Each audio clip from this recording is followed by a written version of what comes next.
Today's item has a very interesting history and cultural background, as our video title indicates. It is a product of these people here, the Asmat, A-S-M-A-T. They live in one of the most remote parts of the world. It's about 70,000 people spread over 27,000 kilometers.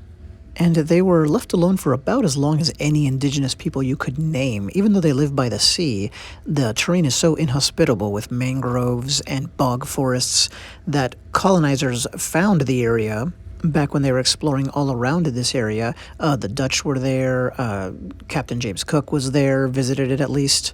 But unlike in a lot of other places, including nearby places like Australia, no actual beachhead, no sizable presence was made until the 20th century. Speaking of Australia, you'll see it in the thumbnail image at the bottom right of the overall image I'm showing here, so that'll help you place the Asmat people. See the little white box indicated on that smaller map? Help you place them in the larger context. And of course, we're looking at an enlargement of the highlighted area in the main body of this picture. Anyway, the Asmat are definitely a warrior culture, and a fierce one at that. As you already know, it was a headhunting and cannibal warrior culture, no less. The people seem to have traditionally lived in basically a state of constant warfare, and part of that was that consuming your enemy gave you their power, a belief we can find in other parts of the Pacific Island warrior societies. It's been said that they were, quote, the world's most famous cannibalistic tribe, and the mere mention of their name used to evoke fear. And while they did consume their victims, it was the acquisition of the head that was especially important. These were very powerful, magical items, spiritual items, like this guy here taking a nap, and what's wrong with taking a nap? And oh my god, he's using a skull as a pillow. That was one custom. The skulls were also used to decorate homes. They were important objects in a boy's initiation into manhood. The skull was placed between the legs of the boy, between the thighs, and he was believed to be able to absorb the power.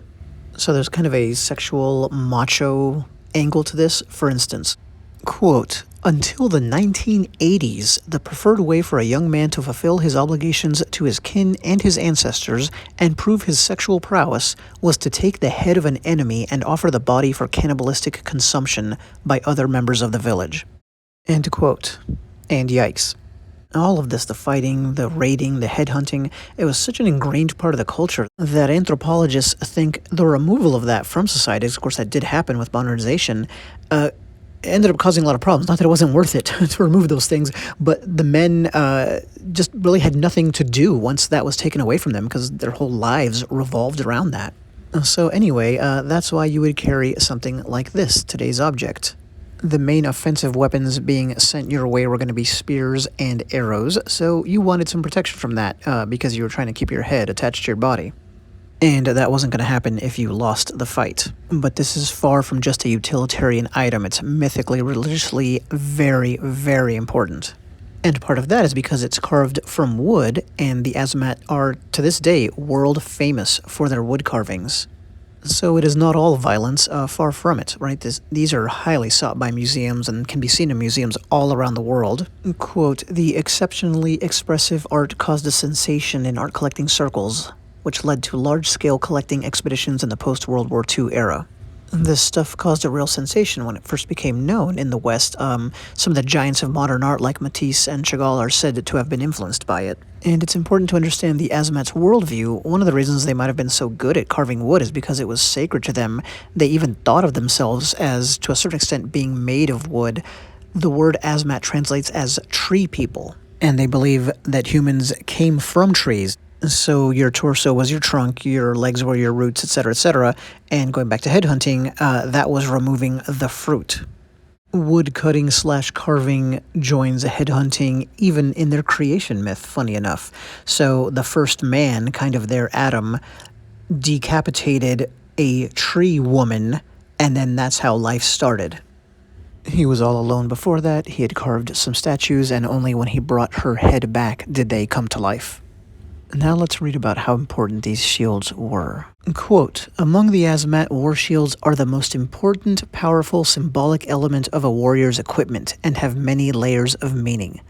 The carved and painted images on the surface of the shields were also intended to frighten the enemy and symbolize the power of the ancestors. End quote.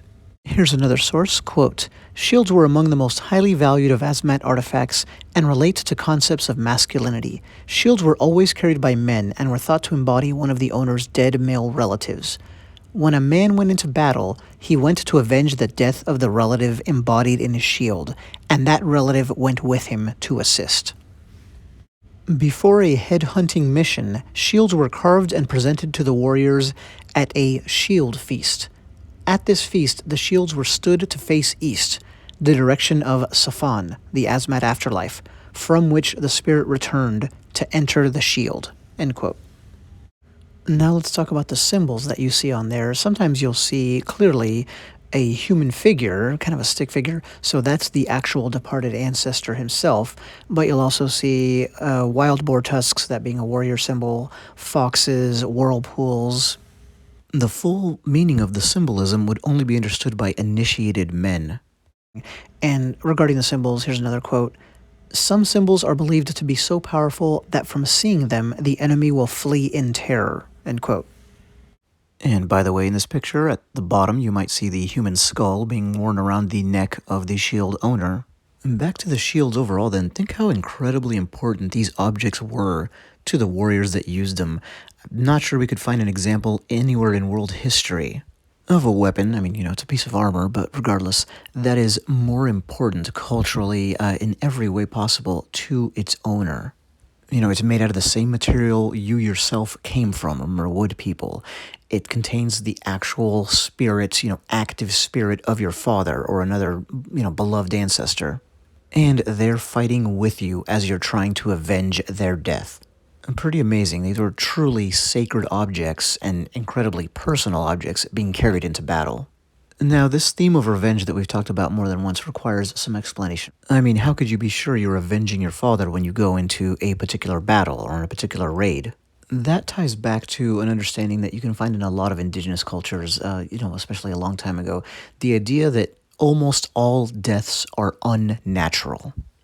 Funny enough, this is something I was reading about for my next book, Death and Global Folktales. But anyway, here's a picture of our shield, by the way, a detail. But think about it, if every time somebody in your tribe or your family dies, other than from, say, like old age, if every time that happens, it's the result of some nefarious action, right, by some rival tribe.